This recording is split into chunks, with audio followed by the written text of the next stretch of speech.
Hello friend, welcome to basic study SSD. आज की इस वीडियो में हम लोग देखेंगे रिज्यूम कैसे बनाया जाता है, रिज्यूम कहाँ कहाँ मांगा जाता है। रिज्यूम हमें कब मांगा जाता है? जब हम स्कूल में जाते हैं इंटरव्यू देने, तब हमें रिज्यूम मांगा जाता है। जब हम कोई जॉब के लिए अप्लाई करने जाते हैं तब हमें रिज्यूम मांगा जाता है। तो रिज्यूम का फॉर्मेट क्या होता है? यही फॉर्मेट होता है। आपका टाइम वेस्ट नहीं हो इसलिए मैंने फॉर्मेट लिख लिया। अब चलिए हम बताते हैं रिज्यूम कैसे कैसे बनता है स्टेप बाय स्टेप। आप कंप्यूटर में भी बनाना चाहते हैं तो यही सेम फॉर्मेट या स्टेप आप यूज़ कीजिएगा, बनेगा। पहले क्या करते हैं? पर्सनल इन्फॉर्मेशन देते हैं। पर्सनल इन्फॉर्मेशन मतलब कि खुद के बारे में दीजिएगा, जो रिज्यूम जिसके बारे में हो। पहले उसका नाम, जैसे मैं नाम हो गया आरोही, आरोही कुमारी। उसके बाद लिखेंगे उसके फादर्स का नेम, मतलब कि जिसका रिज्यूम है उसका नाम। एक एग्जाम्पल में हम ले रहे हैं पंकज कुमार।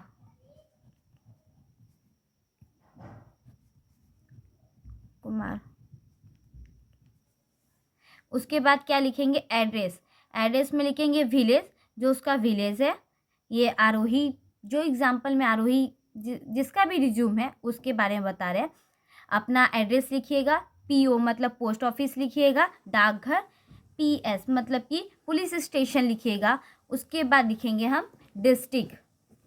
उसके बाद क्या लिखते हैं हम लोग? डिस्ट्रिक्ट। डिस्ट्रिक्ट लिखिएगा, आप किस डिस्ट्रिक्ट से हैं, बिलोंग करते हो, उसके बारे में।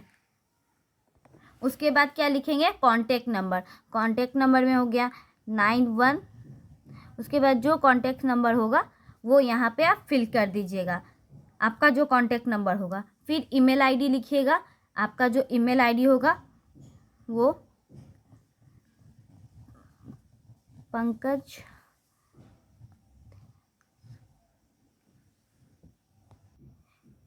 ईमेल आईडी लिखेंगे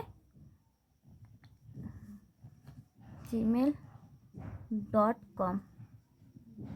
उसके बाद लिखेंगे DOB, डेट ऑफ बर्थ।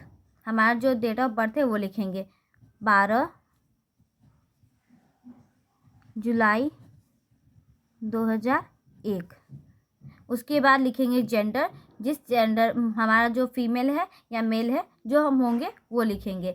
हम यहाँ पर जैसे हम एग्जांपल में लिए हैं आरोही कुमारी, फीमेल है तो यहाँ लिखेंगे फीमेल।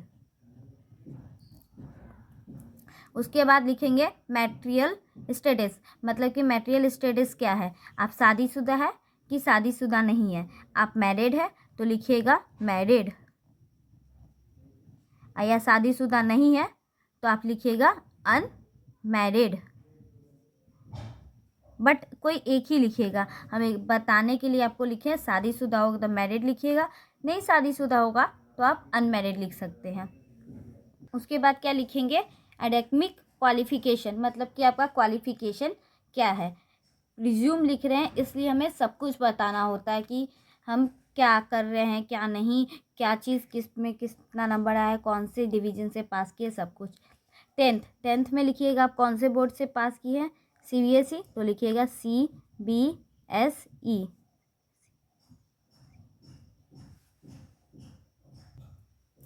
उसके बाद P ईयर, मतलब कि पास ईयर, आप 10th किस ईयर में पास किए वो ईयर लिखिएगा। जैसे मैं 2014 में आपने पास किया है, आपका परसेंटेज कितना है वो लिखना पड़ेगा 75%। उसके बाद लिखिएगा ट्वेल्थ में आप कौन से बोर्ड से ट्वेल्थ किए हैं वो बताइएगा। आप बिहार बोर्ड से किए तो बिहार बोर्ड लिखिएगा, यूपी बोर्ड से तो यूपी, जिस बोर्ड से किए उससे। CBSE से की है तो CBSE। उसके बाद ईयर बताइएगा, किस ईयर में पास किए हैं तो 2016 में। परसेंटेज बताना होगा, 80% आपका जो परसेंटेज होगा। फिर लिखेंगे ग्रेजुएशन किस यूनिवर्सिटी से की है वो उस यूनिवर्सिटी का नाम लिखेंगे। तो हम दिल्ली यूनिवर्सिटी से लिखे तो लिखेंगे दिल्ली यूनिवर्सिटी, शॉर्ट फॉर्म में लिख रहे हैं। उसके बाद किस ईयर में किए हैं? 2019 में। उसके बाद इसका परसेंटेज लिखिएगा कि आपको ग्रेजुएशन में कितने परसेंटेज आए, तो लिखिएगा जितना आया हो 85%। चलिए और देखते हैं इसमें क्या क्या है। आप ग्रेजुएशन कर चुके हैं तो उसके बाद आता है PG। आप PG कर रहे हैं या PG कर चुके हैं उसके बाद में लिखिएगा, आप पीजी कर रहे हैं तो लिखिएगा प्रेजरिंग, लिखेंगे प्रेजरिंग।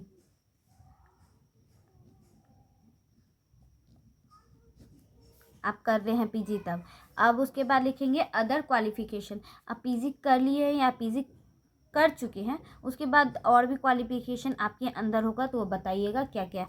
जैसे मैं आप क्वालिफिकेशन, आप कंप्यूटर सीखे हैं तो कंप्यूटर लिखिएगा, कंप्यूटर नॉलेज।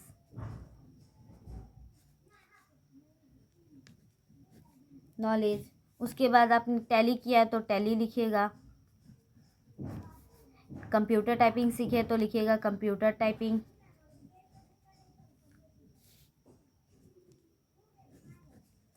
उसके बाद आप जितना मतलब कि आप जो चीज़, जिस चीज़ के बारे में आपको क्वालिफिकेशन, जिसके बारे में जानकारी है, वो सब लिख दीजिएगा कि हम ये इस चीज़ के बारे में जानते हैं।